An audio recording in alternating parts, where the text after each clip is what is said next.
leap of faith. This is the way. Truth is, I am Iron Man. Tells me the most relentless.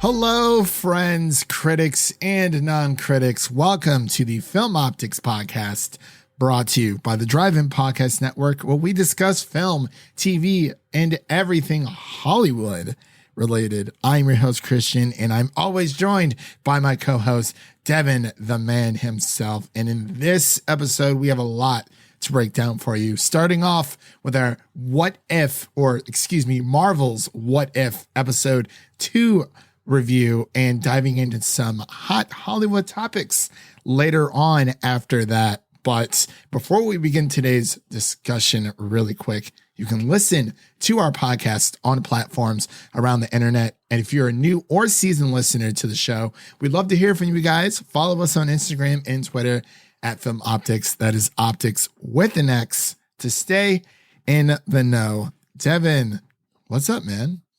What if Wednesdays didn't drag on every week? What if? What if we can only work? What if we only worked 4 days during the week? That would be fantastic. So let's get with the times. Seriously, though. So, Devin, would you rather have Fridays off or Mondays if you were given the choice? Friday. Really? I'd say Monday. Easy Friday. I don't mind going into work on There's Friday. more you can do on a Friday. There is more. Monday. Yeah, that's true. There is more you can do on a Friday, but I will say I don't mind going to work on Fridays, usually because everyone's already in a good mood. So it's then if you have Friday off, it also makes your Thursdays that much better. Yeah, I mean, especially if you're a moviegoer like us, you know, Thursdays are the new Fridays. It's like college all over again. You know, you always try to have the Monday through Thursday classes. I guess if you would have asked me maybe a year ago, I would have said Friday. But now I've been thinking, I'm like, I really just enjoy having Mondays, especially with football season coming up. So maybe we can alternate throughout the year. When football season's on, definitely having Mondays off would be amazing. But if it's not football season, Fridays, because you know it's almost as if when you're watching football, that's like the grand events of the week, depending on what you do or if you watch the sport. And I mean, you have college football on Saturdays, but like NFL Sundays, it's always, getting with the pals, getting a few brewskis, hanging out with the jabronis and whatnot, and you're just having a good time. You don't want it to end. So it's like Mondays it is. But now I think I would I might still choose Mondays. There's just something nice about having Mondays off, because I hate going into work on Mondays. It is the worst feeling in the world. That would just make Tuesdays even worse, because Tuesday would be the new Monday. I guess so. I guess we would keep Monday as the new Monday. So, I mean, it is what it is. But hey, that's life. But been recovering from my little mouth surgery. You asked the question on the last podcast if I felt any wiser, and I thought about it, and I have felt wiser, because I'll never do this ever again. Exactly. One and done. One and done. Oh man. I can't, it's actually a nice accomplishment, because the next time I go to the dentist and we're like, oh yeah, you guys have no idea. It's going to blow your mind. Be like, hey, you notice anything back there? Yeah, I got my wisdom teeth taken out.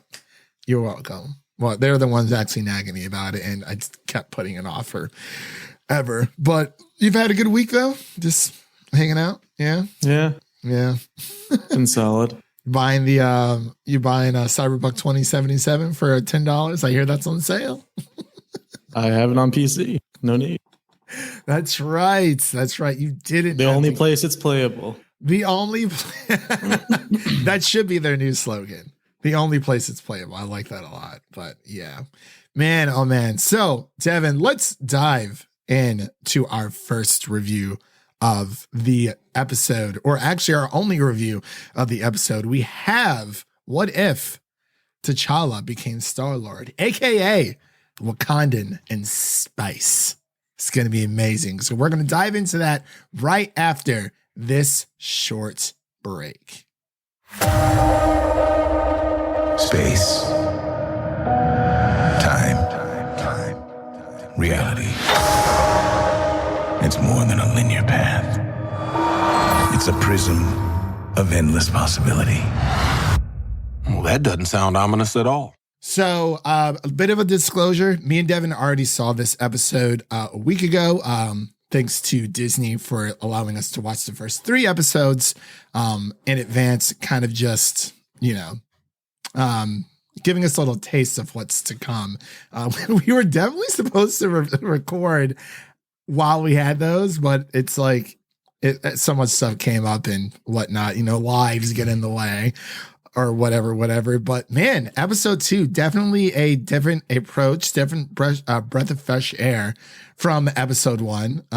After seeing the reactions after episode 1, I feel like some people were just saying, some people were just underneath the impression that, these episodes were just retellings of these stories in different ways. And that is true, but it seemed like for Captain Carter, it was more of like an abridged version of the events that happened in Captain America First Avenger. This one takes a bit of a different toll because it's the same but different, but it's really, really good because we get the late Chadwick Boseman's one of his last performances as Star-Lord in this episode. But overall, I guess I'll just go first because I usually have Devin go. We're going to mix it up here a little bit. What if Christian went first instead of Devin for giving his first initial reactions? I absolutely love this episode. I thought it was very, very well paced. A lot of great voice actors in this episode as well, of course, including the late Chadwick Boseman, Jeffrey Wright, Terri Douglas, Josh Brolin himself, and Sean Gunn returns as his character. It's really nice how they have not every single character, reprise their role, but for some, it feels like it's easier for these actors to do that instead of, they're just recording in like an audio booth. So it's really nice to hear some familiar voices for continuity sake. But hey, if they're not able to, it's totally understandable. People have busy lives, they're, doing other projects and whatnot. But I really, really enjoyed this episode, between T'Challa and his father and his dynamic with Yondu and the rest of the Guardians of the Galaxy crew. We did not see Gamora or Groot or Rocket in this one, but we did have a little bit of taste. Of course, Thanos was there, and then we had Nebula, and Drax was in there for a bit as well. So, we didn't get the whole Guardians of the Galaxy crew, and Peter Quill, and his father for a small little snippet of the episode as well. Because, of course, this is a what if episode. But yeah, overall, I thought it was a breath of fresh air. I thought the first episode with Captain Carter did a nice job of explaining why. Moving forward, especially with this and episode 3, I think they're doing interesting things. It's not just your average retelling, swapping X character out for B character.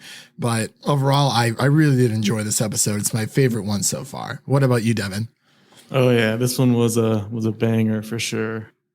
I think we agreed that the first episode was pretty safe on their end. They kind of just went with a story that makes sense for the wide audience to understand, and it's not going to cause you to have to think too much about the implications. But for this one, they definitely took more of a risk and went more off the beaten path with the story they went with. Just the crazy how him becoming Star-Lord just changes the course of everything, including Thanos and everything about Thanos. It's insane. Seeing him in this episode the way he is was so entertaining. And the Collector being there. He's a kind of like a forgotten character in the MCU, but it's not anymore. Great actor behind the voice there, and he was jacked in this episode. It was pretty good. And Howard the Duck, he's back. Yeah, he is. I'm very, very excited for that. It's the entire episode. It's just so nice to see these characters in a different light, and it following the episode, the events of Loki. We understand that Marvel had to do some restructuring because as of right now, we would have already had Shang-Chi and we also would have already had Doctor Strange's Multiverse of Madness.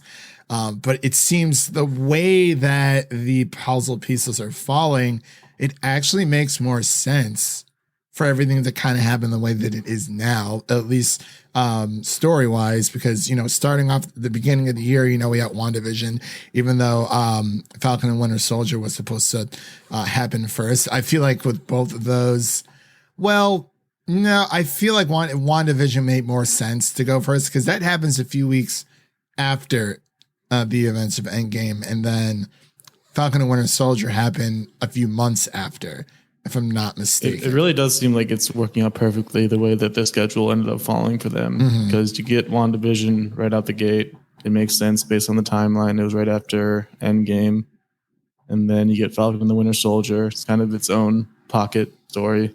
Doesn't really, the time isn't that important for that one. But then you get Loki, where in the series they create the alternate realities.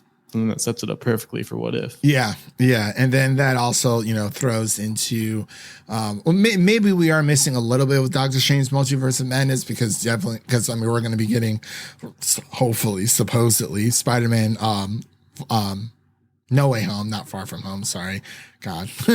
I was afraid I was going to get those, the Spider-Man MCU movies mixed up. I was like, no, I'm never going to get them mixed up. Yeah, it just happened. But yeah, it really seems like you said, everything's just kind of falling into pieces like perfectly. And, everything kind of, it just makes a little bit of sense now, especially with What If, after the huge, multiverse break that we've gotten with Loki and then into this. And then, we're getting Shang-Chi yet.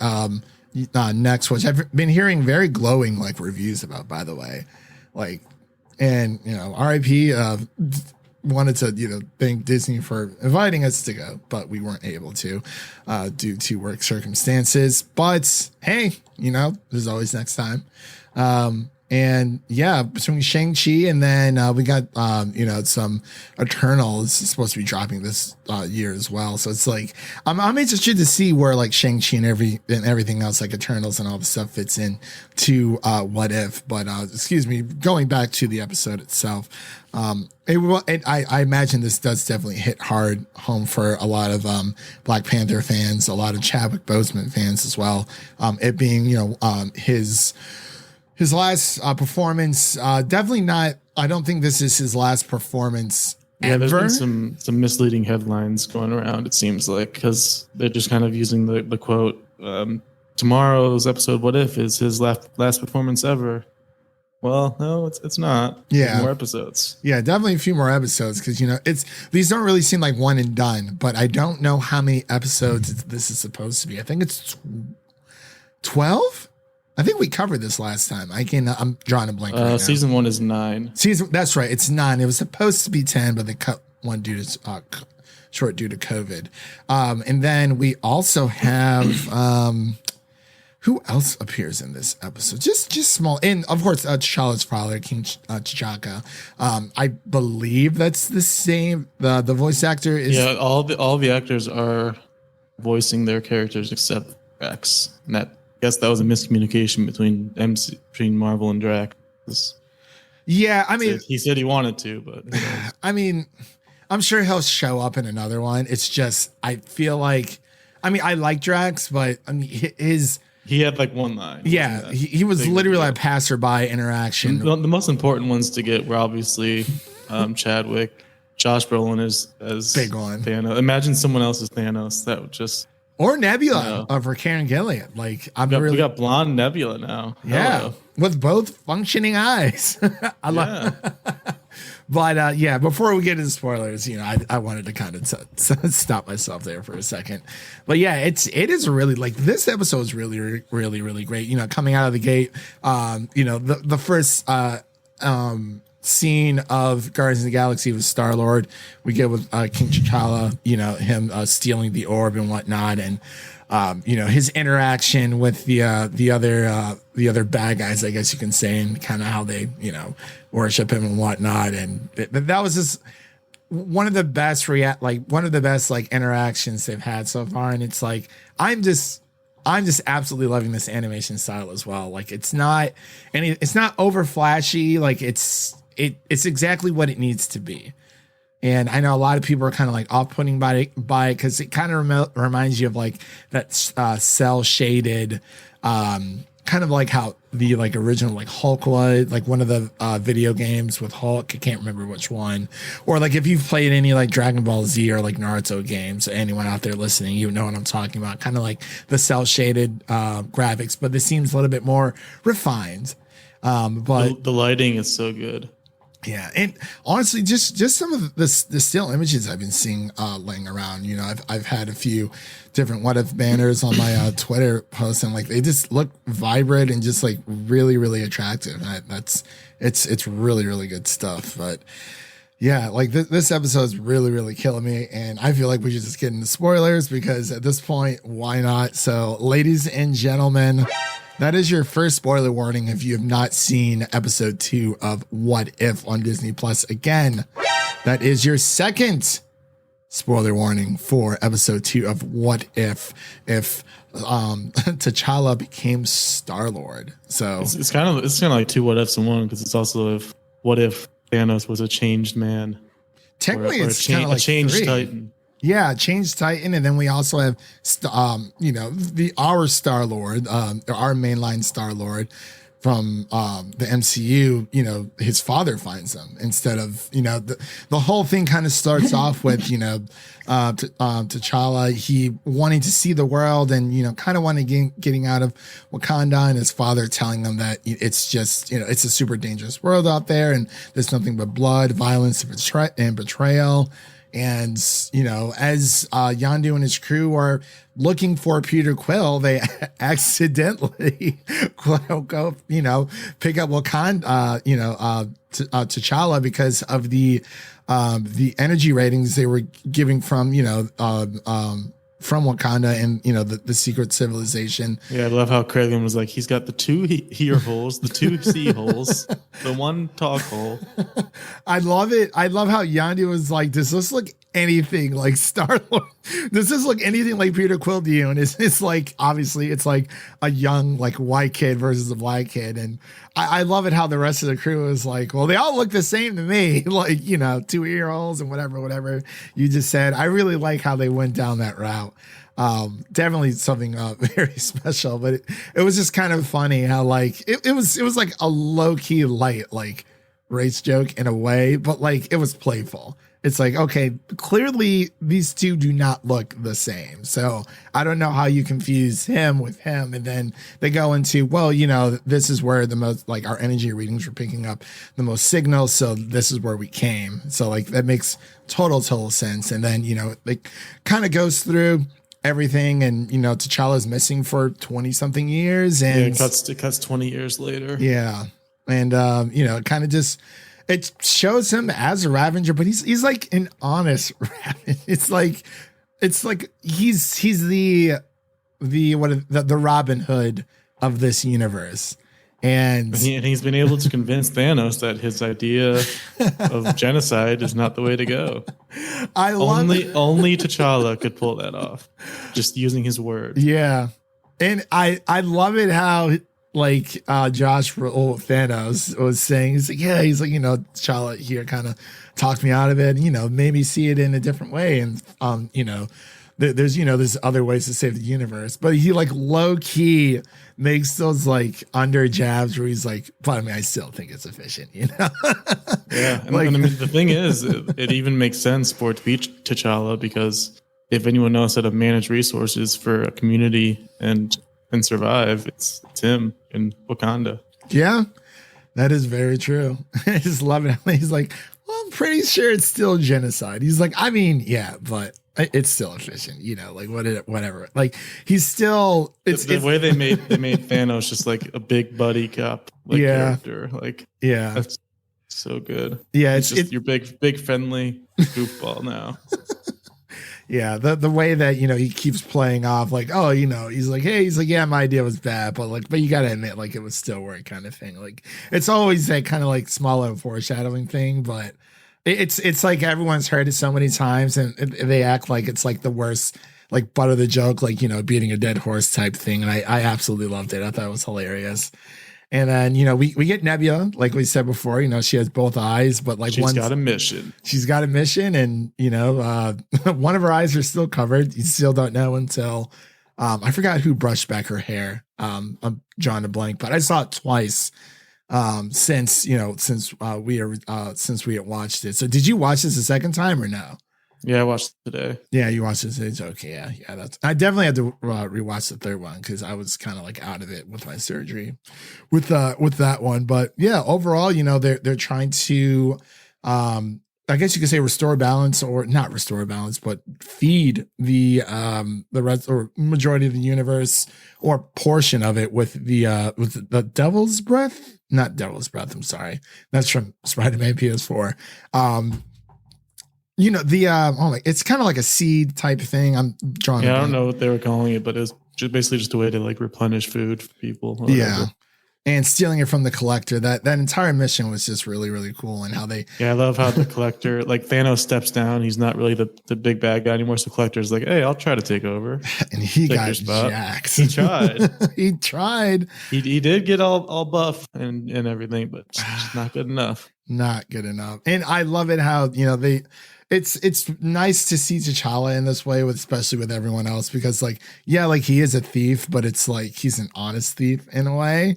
And the plan that they had, between Nebula and Chadwick, and just saying between T'Challa and Nebula, I was feeling a little, give or take there. Sounds like there's some kind of history there, or she's like into him in some kind of way.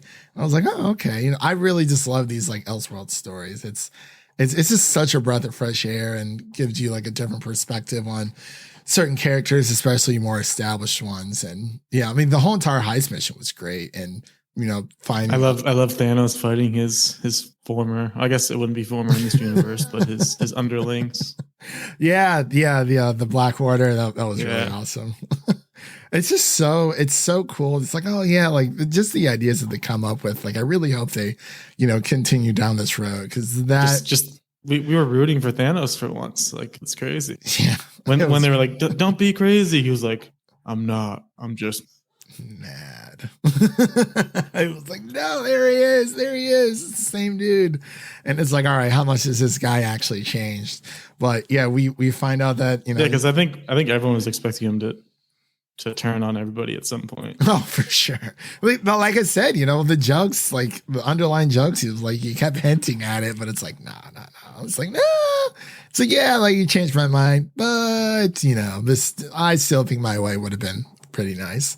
But we find out, Yondu was lying to T'Challa about, Wakanda being, destroyed because they tried to quote unquote, bring him back and whatnot. And, he finds the necklace around his neck, that he's kept since he was a kid, and it kind of activates one of the old Wakandan ships, and he finds a message from his father, and he definitely still feels, he still cares for his father, and you can definitely still feel the care there is mutual, and but it was Star-Lord trying to find his own path and whatnot. And yeah, it kind of just ends up, Howard the Duck shows up for a bit, for a few drinks, wets his whistle, and they kind of save the day from the collector.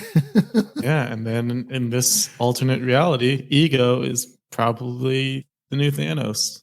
Oh, absolutely. Dude, that smirk at the end where Peter Quill was like working at Dairy Queen. He's like, oh, because it was nice that they touched on that, because it's like, oh yeah, well, okay, so Yondu picked up the wrong kid, so whatever happened to Peter Quill? Of course, he's working at a Dairy Queen. Yeah. Oh, yeah. It would be. I think, that was the same Dairy Queen from our universe that his mom and his father used, like in the back of the woods. Yeah, so that was, Kurt Russell makes a small little appearance with his sort of line. So hopefully we can get something, an episode with that. But I actually wanted to ask you, Devin, what kind of what if story would you like to see unfold?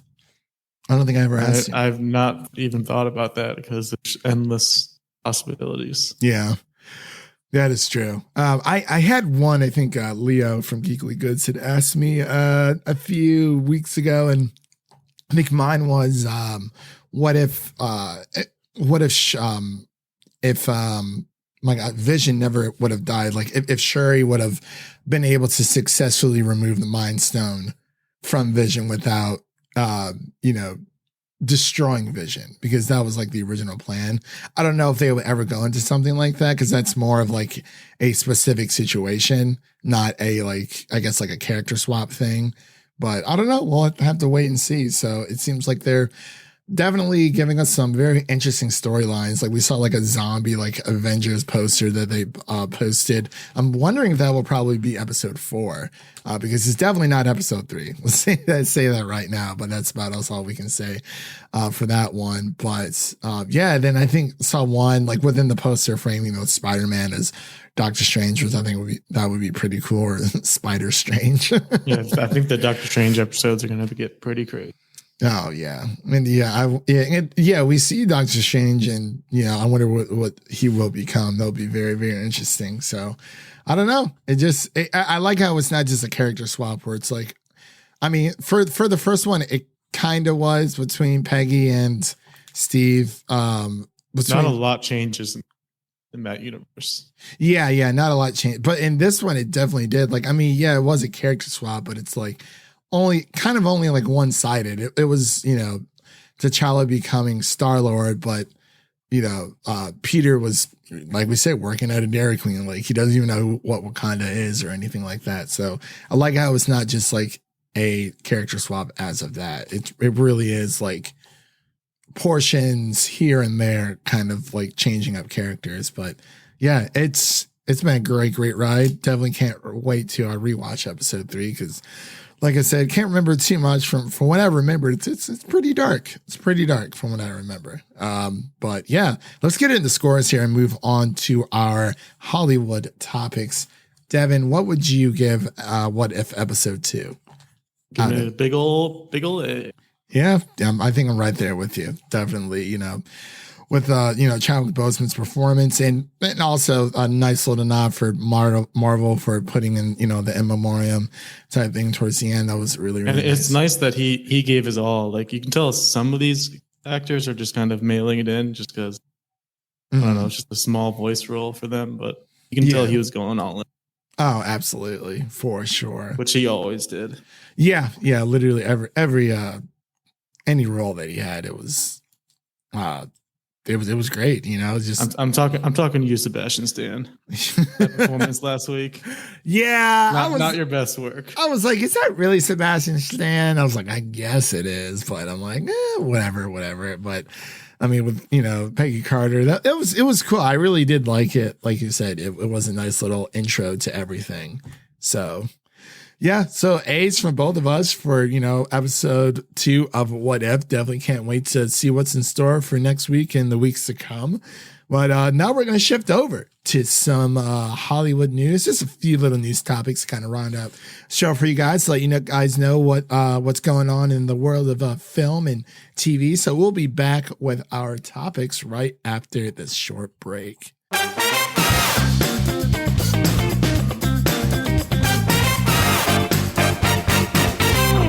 Devin, we got 5 topics on the docket today, man. So I hope you're ready. Some of them are cool. Some are a little bit more of the moral gray area. Some are super amazing. We got some nice little breaking news here at the last minute, right before we started to, record our episode here.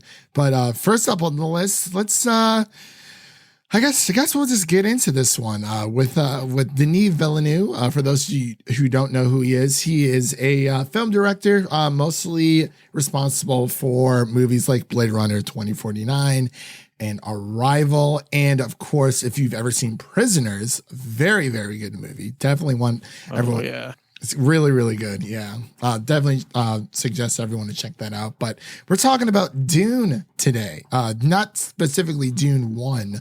But not Dune Part 1, because it is based off of a book, and it's a grand story. You can't really tell the entire story within one sitting. So it's definitely supposed to be a part 2. But Denis Villeneuve he's pretty optimistic about Dune 2. So Devin, you want to take this one? And I feel that you've been more. Yeah, we got the first two ones here are Dune 2 related. Yeah. The first one just being that Dune 2 isn't a thing yet, but Denis is optimistic that he can make it happen. Yeah. I guess it just comes down to how it performs when it comes out. Yeah. And it also came out that if there were a Dune part 2, Zendaya would be the lead character. Yeah. Yeah, her character, which is something I'd actually really, really like to see. But this information does come from Total Film. He does state that there is no such thing as Dune 1 and Dune 2. It's Dune Part 1 and Part 2, which is very, very true. And he also says, he's been hearing in the past decades that it's not possible to adapt this book, and that it's pretty much an impossible task. If you've seen the original Dune, some people already know what they're talking about, and this has been a thing forever for the book of Dune. And he also states that he says, I think that back in the mind of the studio, it's still the same, of them saying that, it's impossible to adapt this book. It's a very, very impossible task because the world is so grand.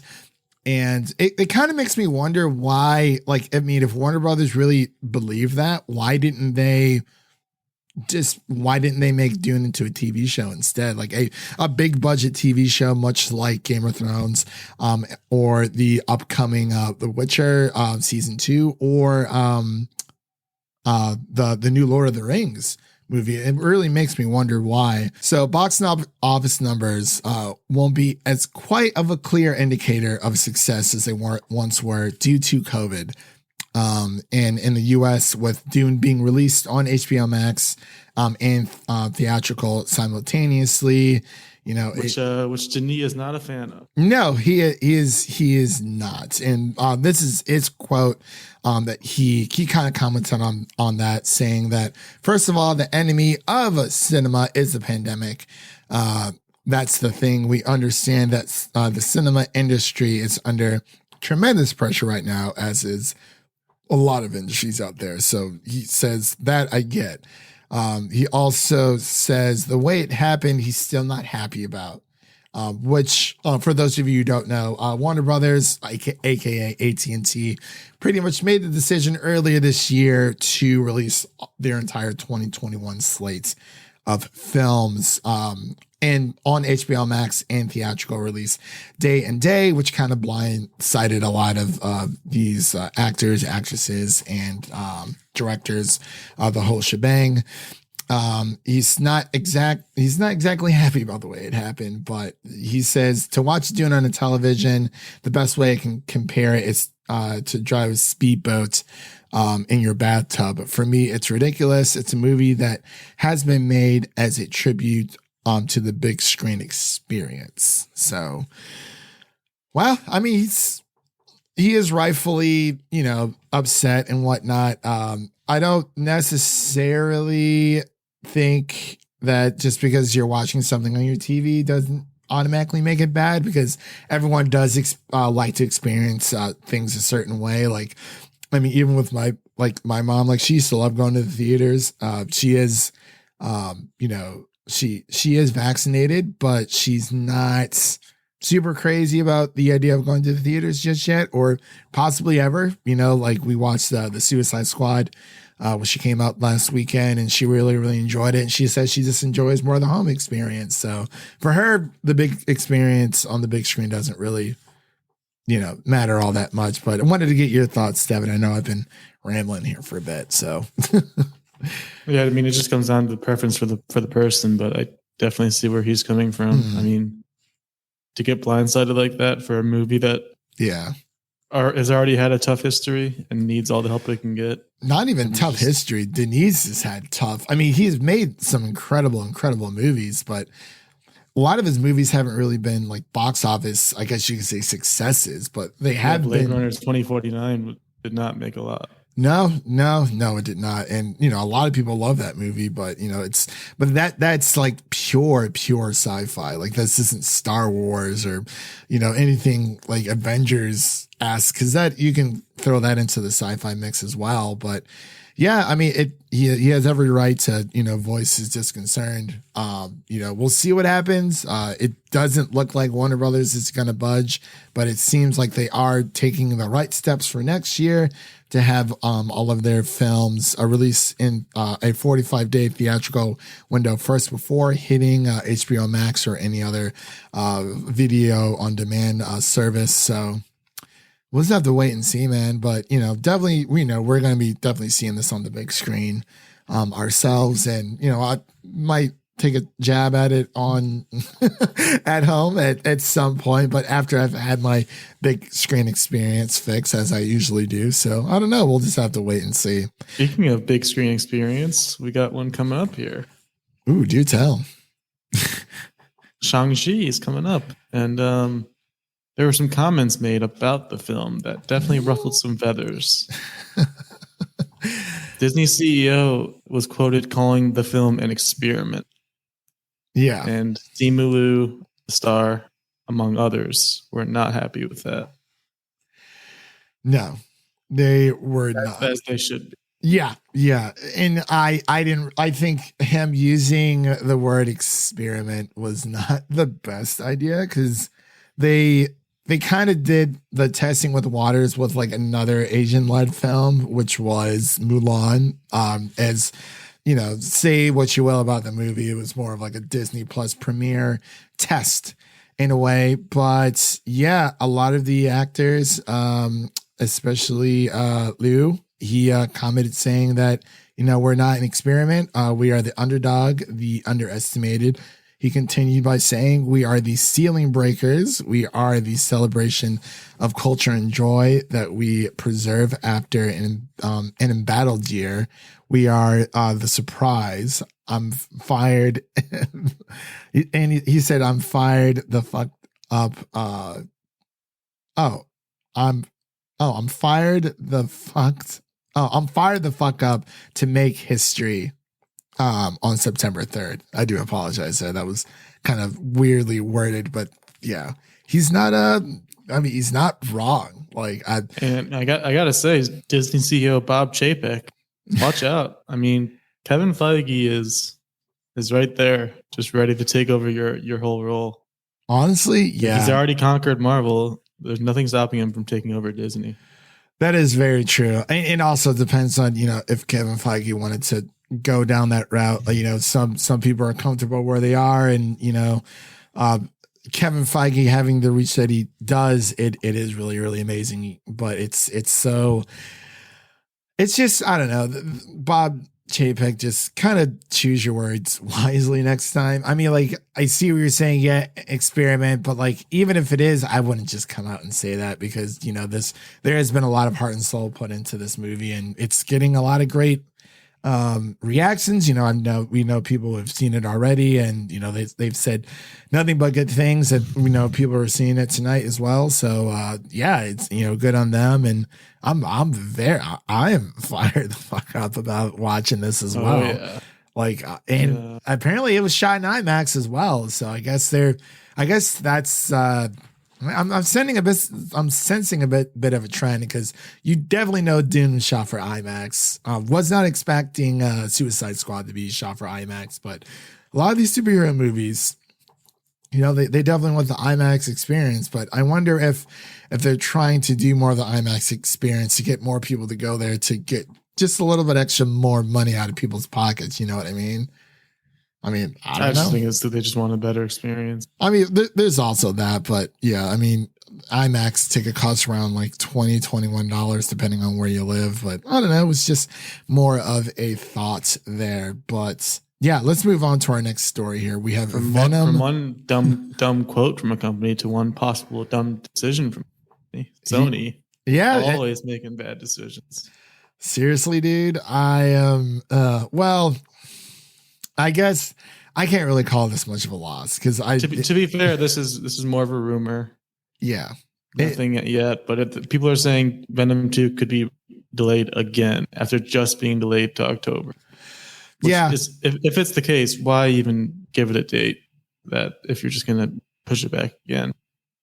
Yeah, that's actually a really good point. And I mean, I haven't really been following this movie too closely. I mean, it pops up on my timeline on Twitter from time to time, and I'm like, oh, that's cool, I guess. But I'm not necessarily hurt over this. I am like a little annoyed. You know, I mean, I'm a little annoyed. We still haven't heard much about Far From Home, and I see a lot of people on Twitter saying they're like, hey, like I'm okay with not getting having a trailer for Far From Home, and I'm like, is it that you just know that they're not going to release one, or you really just don't care if there's a trailer? I mean, I would like to see something, or, you know, even if we don't get one, at least be transparent and be like, hey, you know, we made the decision that we're not going to release a trailer. You know, there's too many spoiler, you know, heavy story beats within the, you know, within the movie in order to cut one. But I don't know. It's just be a little bit more transparent about that.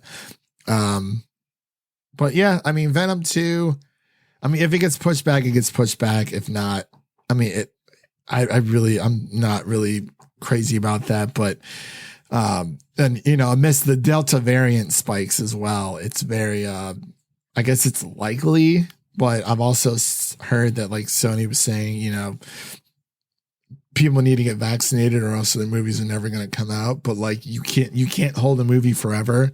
And I've heard rumblings with No Time to Die that like, I don't even think they can push that back anymore because it's been so long, and it's like, it's time for this movie to come out and for people to see it and just make the money that it's going to make. Like, I mean, I get it. You know, you guys are pushing certain things back, you know, from time to time, but it's like, you can only do it for so long until people just literally don't care.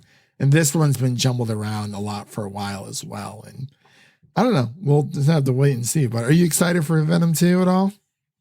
I mean, yeah, I'm excited to watch it. Yeah. If it ever comes out. Yeah, I mean, definitely going to watch it. Going to see how much it stacks up to the first one. Hopefully it's better than the first one, but we'll have to wait and see. I don't know. Keep our ears to the ground on that one.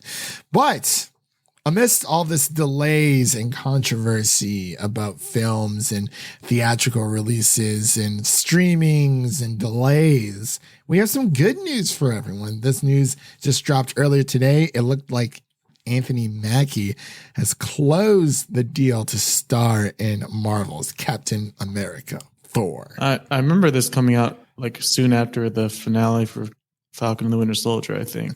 Yeah. I guess now it's just being... Yeah, it's just being officially, it's like official. So like they were talking about, you know, doing Captain America 4, but it looks like the deal has been closed. So it is like officially happening. So very, very excited for Anthony Mackie. You know, I wasn't really expecting a fourth Captain America film. For Thor, I kind of understood to kind of make up for at least the second one. The first two.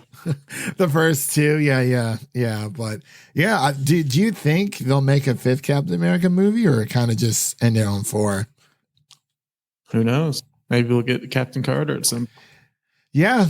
A lot of people are saying that they want to see live action Captain Carter as well. Didn't really think a lot of people cared that much, you know, especially after the What If episode, but it'd be something pretty cool to see if they can make it work. I wouldn't want them. I'd say as long as Anthony Mackie gets his shine first, and then we'll see about bringing in another Captain type.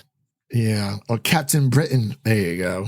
That's what she can be. But yeah, no, it'd be really, really cool. Definitely very. They could do like a Captain America verse where it's Captain Britain, Captain America, Steve Rogers, Captain America, Captain Boomerang, Sam, Captain America, awful guy. Oh yeah. And then they could have US Red Guardian, U.S. Agent. Oh yeah, that would be really, really cool. Okay, yeah, Captain America into the Captain verse. Into the Captain verse. You throw Captain Boomerang in there for good measure. Sure. He just randomly. He's dead in their universe, so we'll take him. Yeah, exactly. He somehow finds his way over to the Marvel Cinematic Universe, and kind of just, hey, I guess that could be a what if episode. But yeah, there's been a lot of what if, they're doing it for like people wanted to do for Star Wars. I'm like, I feel like you guys just want to retcon a bunch of stuff, but it would still be pretty cool. But do you see the Japanese animated Star Wars trailer from those 6 studios? Like, I did. Pretty clean. I don't know how to feel. Man, I love it how they're just going balls to the wall with Star Wars right now. Like, it's such a vast universe. It's like, who's to say these stories wouldn't be happening in like, all corners and reaches of the universe. It's so grand. I gotta watch that trailer again. It looks fan-freaking-tastic. But that pretty much rounds out our topics here for today and rounds out the show as well. And as always, Devin, thank you always for coming on. And we got a lot of stuff coming on the podcast here. We have our Night House review that will be dropping this coming up Monday. And the Monday following after that will be our Candy Man review. And we have a little bit of a secret project that we're working on, making some changes here to the podcast, working on some brand new content that isn't review related to you guys. So we'll definitely have some more information about that soon. Very, very excited to get that ball rolling as well. But I pretty much believe that's it. If you haven't checked out our episode 1 of Marvel's What If, definitely go and check that out over on podcast platforms around the internet. And also check out our Suicide Squad review and our coverage of DC Titans episode 1 through 3 that Leo and I from Geekly Goods covered as well. Yeah. I believe that's pretty much it. So let's get on out of here. Let's enjoy the rest of our hump day, and hope you guys have a wonderful, wonderful weekend, and we'll see you guys later.